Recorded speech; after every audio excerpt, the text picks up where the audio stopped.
drill. Chuck sizes vary from a quarter to 3/8 and a half, except wood bits from quarter to 3 inches in diameter, except metal bits up to a ½ inch diameter shank. Okay, the size of the drill is dependent upon what? The chuck size, not the size of the motor. If it's a ½ inch drill, it's gonna have a ½ inch. The largest diameter shank that can go in it is a ½ inch. So, goes by chuck size, not by motor size. Cordless portable electric drills, batteries vary from 9 volt to 24 volt. I got 48s now, I think. I got some big ones. Most of them are going to lithium ions. They last longer than the NiCad batteries did. Again, the chuck size varies from quarter to half, except wood bits quarter to 1 inch or more in diameter, except metal bits up to ½ inch diameter shank. You can get a 3/4 inch metal bit that's got a ½ inch shank on it. So the reason they say wood bits quarter to 1 inch because they typically only have a 1/4 inch shank. Offset drill or a right angle drill. All right, more people's gonna call it a right angle drill than an offset drill. Same features as the ½ inch quarter drills, drilling through studs and joists allows us to get in between studs, in between joists, and be able to line up straight with our hole. Multi-spur bit. All right, multi-spur bit, or I call them a chip lifter. All right, because it actually works like a chisel and lifts chips up out of the way. The spurs on the outside score the material first, and then we've got a chisel that lifts that material up out of the way. These have a self-feeding screw that we want to protect whenever we sharpen. Most of our better ones will have this as removable, so you can replace it if you need to, and you can remove it when you go to sharpen it. You can resharpen these. We may run into a dull one or two in here, so you'll see how good a good one should run and how a dull one's gonna run. When you sharpen these, we want to make sure that we keep this lifting chisel lower than all of our spurs on the outside, because we want it to score that material first before it starts lifting. Okay, if you get the spurs too short or shorter than the lifting chisel, then it'll just cascade, so it won't actually dig in and do its job. Plumber's auger, sizes range from 3/4 to 1.5 inches. Good for wood only, sharpened with a auger bit file. Again, these are very aggressive bits. Does have a self-feeding screw into it, and it will pull you through the wood. Does a very good job. Doesn't leave a nice clean hole, but our multi-spur does leave a fairly clean hole, as you can tell back there. The augers typically are a little bit rougher hole. Smaller sizes, we're using these for water lines. These will go up, the multi-spurs with 1 inch to 4 5/8. I think they make one larger than 4 5/8, but I'd be scared to use it. Once you grab a hold of one of these and you start drilling with it, you'll understand why, because they will throw you off a ladder. You want to make sure there's no nails in the way. I have had a 16 penny nail wrapped around that screw, and I've been thrown off a ladder. I've been smacked in the head numerous times with the right angle drill because it grabbed a hold of something. Doesn't like knots either, but some things we can't avoid. We just got to prepare ahead of time when we're using a right angle drill with this type of bit. Spade bits, sometimes people call these speed bits. These are less expensive wood cutting bits, sizes range from 1/4 to 2.5, sharpened with a mill file or tool grinder. These are the cheaper bits that you would normally find. These, some of them have a scoring, spur, which does help them along. And I have even seen some more expensive cheap models, actually have a partial screw to it. So, to help you pull along. But again, these are your cheaper models, but, they'll still do the job. Hole saws, good for cutting wood, or if you've got the right cylinder, you can cut through metal. Sizes range from 1 inch to 3.5, up to 7 inches actually. Cause a lot of people have a 7-inch hole saw when they make cornhole boards. So, inexpensive models have concentric grooves in the head to hold the cutters. Those are the worst ones ever. I think there's a picture in the book. You've got a mandrel, pilot bit, which can be replaced, and a cylinder. When you put the cylinder onto the mandrel, normally this head's got 2 pins that drop into 2 holes that line up on the cylinder itself. That's to keep it from tightening even farther as you go through the hole. All right, you don't want it all the way tight. You want it snug, but where the holes line up so it doesn't tighten anymore. Because as we're drilling, if we didn't have these pins, it will tighten up farther. Some of our smaller ones, about 1.25 inches and smaller, don't have any type, and they're difficult to get off. Typically, they'll have a shoulders on them where you can put a wrench on them to get them off. We want that pilot bit, once we have the cylinder on, to come just below the cylinder, so we can start our center, get it down, so when we actually have the cylinder grabbing into the wood, it doesn't just slide sideways, okay? And those are replaceable. All right, rotary hammer drill. Use this going through concrete block. Most of the time, we've got a selector lever on the side of these. We can go to a rotary hammer or just a hammer. We can switch out the bit on the end to a chisel bit, to where we can chisel the concrete if we don't have a large enough bit. Used to use this a lot of times when going through concrete wall, and I didn't have a large enough bit for a drain line to go through. I'd make numerous holes and then take a chisel to bust out the center. All right, if you can afford it. Diamond core drilling equipment is good for drilling concrete. Depths up to 14 inches, diameters from 3/4 inch to 14 inches. Can be held in place by a vacuum plate, and also needs water to cool the cutter as it removes the chips. These are diamond impregnated blades, bits, and they don't like rebar real well, but they can go through it. We've actually got adjusting screws on here where we can put fall to our pipe, so we can have a tight hole and still have, if we've got a 14-inch thick wall that we need that pipe to go through and drop 1/4 inch, rather than drill a much larger hole, we can actually adjust the pitch to it and have that fall going through it. And I've seen other models where they bolt onto the wall.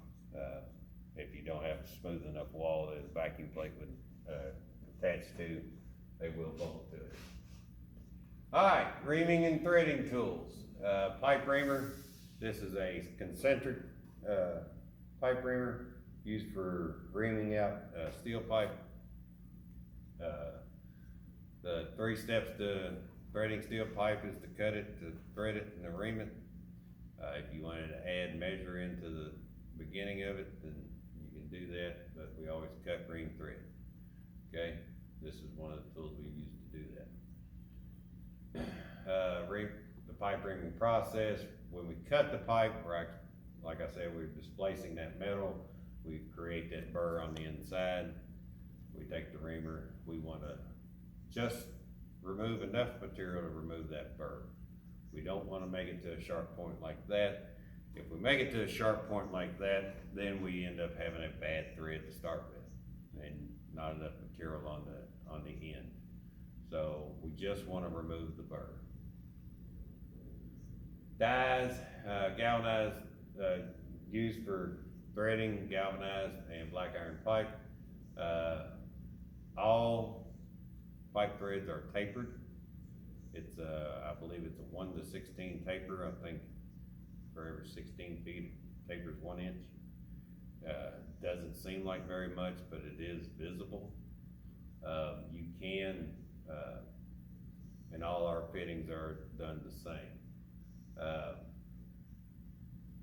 This is a die stock. It is not a ratchet style die stock. This is actually what's called a tri-head die. Tri-head die has 3 different pipe sizes, half, 3/4, and 1 inch. Typically is what's on a tri-head die. The pipe itself, size diameter matches up with the opposite hole. Pipe goes in through the backside, and the threading begins on the inside of the die stock itself. Okay. All right, what's this tool? Portable electric drill, cordless. Drills holes of various with a variety of bits. Keep dry. Lumber's auger, sharpen as necessary, 3/4 inch and a half. Avoid metal. Spade bits. 1/4 inch to 2 1/2, sharpen when needed. Hole saw kit. 1 inch to 3 1/2 to 7. Actually, 3 5/8 is a real common size to have. 4 1/8 is a real common size to have. Avoid metal, replace cutters when dull. Rotary hammer drill. Drills holes in concrete and masonry. Avoid reinforcing steel and replacement dull. Pipe wrenches. Straight, end, and offset. Alright. 3 different types of pipe wrenches. We only have the straight variety in here. We don't have any end and offset. End and offset can come in handy in tight spaces, but they're not very common to have. Pipe wrench sizes depending on the length and the wrench capacity in inches. The pipe diameter, however, is what we're concerned with. Pipe diameter, we're typically talking about the nominal size or the name size of the pipe, which is the approximate inside diameter of the pipe. Why would we not want too large of a ring? Put too much force on it, or Put you too deform much the force, pipe. and you would deform the pipe. So if we had a 18-inch pipe wrench on a 3/4 inch pipe, we're probably gonna crush it. You're not Okay, gonna you're not gonna, realize you're putting that much force on it. right, because you've got that much more leverage, you're not gonna realize you're putting that much force on it, alright? Using a pipe wrench, you always wanna have 2 pipe wrenches, one to hold the fitting, one to hold the pipe. You work them, towards each other, unless you do have a pipe vise or something to that degree. But 2 are typically required when you have pipe wrenches. You want the open side of the wrench towards the direction of the turn. Now, so if we're gonna tighten this way, we want the open side towards the direction we're going. If we was to pull the other way, then the jaw itself is loosening, So when you pull back, you actually loosen up, okay? We do want, however, a three-point bite, all right? We wanna be tight on it, but we don't wanna be too tight. We wanna be able to slide that on there, have the pipe contact all 3 points, and then put pressure on it. And then we'll be able to, lift back off the handle to get back off the pipe, and then do it again. The reason we want three points in contact, so we don't crush that pipe. Gives us more stability on that pipe. Maintenance and care, clean the teeth, sharpen the teeth, oil the adjusting nut, keep dry to prevent rust. Chain wrench, used for large diameter pipes, requires less space around the pipe and less likely to crush the pipe because we're grabbing it all the way around. Want to lubricate the chain to keep it from rusting as well.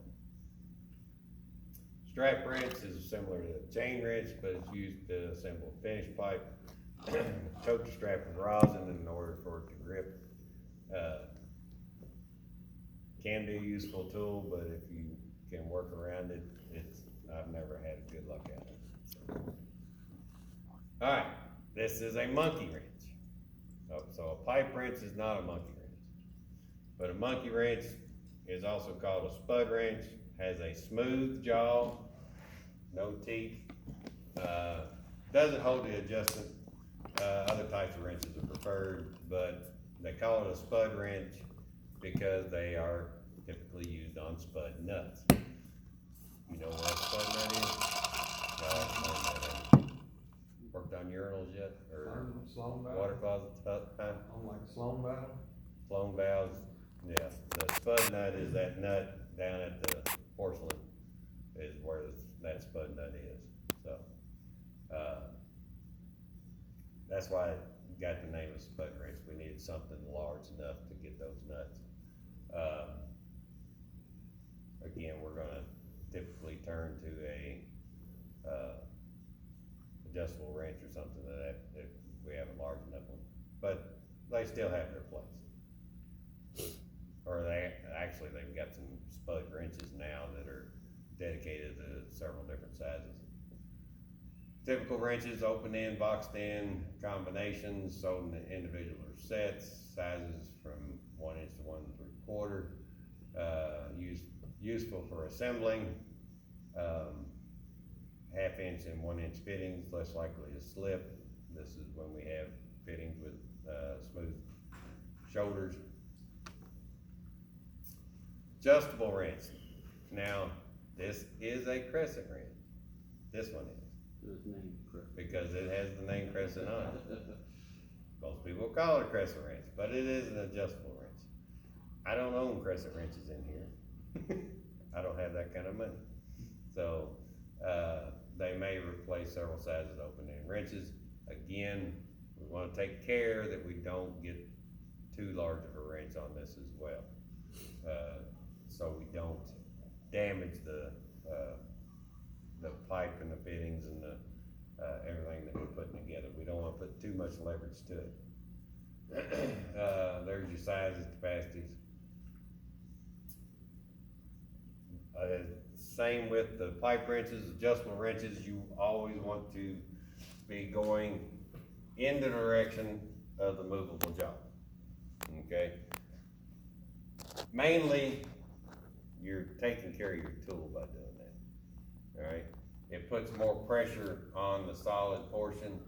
If you went in the opposite direction, you're putting all the pressure on the movable jaw, so you're gonna wear out your tool faster. So, and it could slip off. So you want all that pressure on the non-movable part, so you go in the direction of the movable part. Basin wrench, used to remove and install nuts that secure sinks to faucets and lavatories. Basin wrench and a plastic nut basin wrench. Some faucets actually will come with, a plastic tool that you can actually, some faucets brand new will come with that in the box. Basin wrench is very handy. The top will fall back, go 2 different directions. so you can tighten or loosen. Works similar to a pipe jaw, pipe wrench. As you've got your pipe in there, it's got teeth on it. As you put pressure on it, as you put pressure on this jaw, this clamps down and allows you to turn. Okay, flip it over to loosen. We'll catch the corners of the nuts as well. Alright, the teeth are designed to do that. This one is a nice model. It is a extendable, so it's got about 4 holes to make it longer, so you can get down below the basin and be able to tighten a nut that's up on the sink base itself. Groove joint pliers and slip joint pliers. Alright, not channel locks. Groove joint, alright, and slip joints. I don't know, is there another name for Sure, it? channel lock is what they have it word. It's- Well, this is channel lock, Yeah. but this is, these are just regular pliers, but slip joint pliers, 2 positions, groove joint, several positions. Many uses, plastic coated handles, more comfortable. Do not use on finished plumbing components. That's a good thing. They do both have teeth. Alright, locking pliers, not Vice grips. vice grips. Yeah, that one don't even have a name, probably made in China. Alright, multiple purpose tool, tremendous clamping pressure, disassembly of damaged or rusted components, and it will damage the surface. And a lot of times it will damage the pipe, because if you result to this, you're probably gonna have it clamped down pretty tight and you're gonna tear something up, so.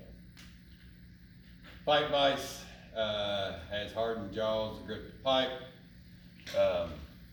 Limited on the size of pipe we can put in it by the width of the throat. We can, release this lever, open it up completely, and set the pipe in there. We don't have to feed it from the back, clamp it down, spin the pipe. Chain type pipe vise, serves the same purpose as pipe vise. Do not know why they have copper in this, because it would have too much pressure to hold copper. It'd probably crush the copper. But we'd use it on steel. We've got both of them on a tri-stand setup that we will be using. So, again, this will do the multiple size depending on the length of the chain. So. Bench vise, vise equipped, you can get vices equipped with pipe jaws. I've seen them both, V'd out on the jaws here, and I've seen attachments where you could have a V in the center to clamp that way. Hammer, carpenter's claw hammer, used to drive and pull nails, curved or straight claw. That's this part back here. Most of ours are straight. Sizes, 4, 6, 8, 12 ounces, 1, 1.5, 2 pounds, which is what, 16, what are the ounces? They normally all 16 go ounces ounces. of iron. 16 ounces a pound. So 16 and then 24. You can get a 22. I normally carry a 20. Anyway, ball peen hammer used to drive cold chisels or punches, shapes metal. Sizes are the same range. Screwdrivers, straight and Phillips, 2 or 3 small and medium sizes desirable. A large straight blade is also handy. They say it's also handy because you're gonna use it as a chisel, but you're not supposed to use a screwdriver as a chisel, so they don't tell you exactly why. They don't tell you why that straight blade's a handy one. So, 4-in-1 screwdriver, which they named this one wrong because this is a 7-in-1. Includes 2 straight, 2 Phillips tips, convenient, large diameter shank. Limits to use. This is a 7-in-1 because it has 2 straight, 2 Phillips, 1/4 inch, 5/16, and a 3/8 nut driver. Okay. 71s are great, especially you can switch back to the nut driver as well, because there are some screws that, we use that needs a nut driver instead. Alright, what's this? What type of die? The pipe of the pipe It's a, down. it's Right. a Non-ratcheting die. non-ratcheting die, or a Three-way, tri-head die, three-way pipe down. tri-head die. Three-way pipe die, yeah, they call it three-way pipe die, it's stock, it's tri-head die. Three sides of iron pipe with lubricated cutters. What's it? Pipe wrench. What type of pipe wrench? Straight. Straight one, there you go. Straight pipe wrench, disassemble thread pipe, keep clean, dry, lubricate just the nut. Chain wrench, hold the pipe, lubricate the chain. Strap wrench, not so much luck. Open in, boxed in, combination. Just one. Crescent Adjustment, wrench. yeah, you can call that because it does say crescent. And when I set a tool out on the table and it say, identify that tool, it better say adjustment. Fits various size nuts, keep clean, dry, lubricate. Basin wrench. Basin wrench. Tighten or loosen faucet nuts, clean and prevent rust. And chapter 2. Easy, right?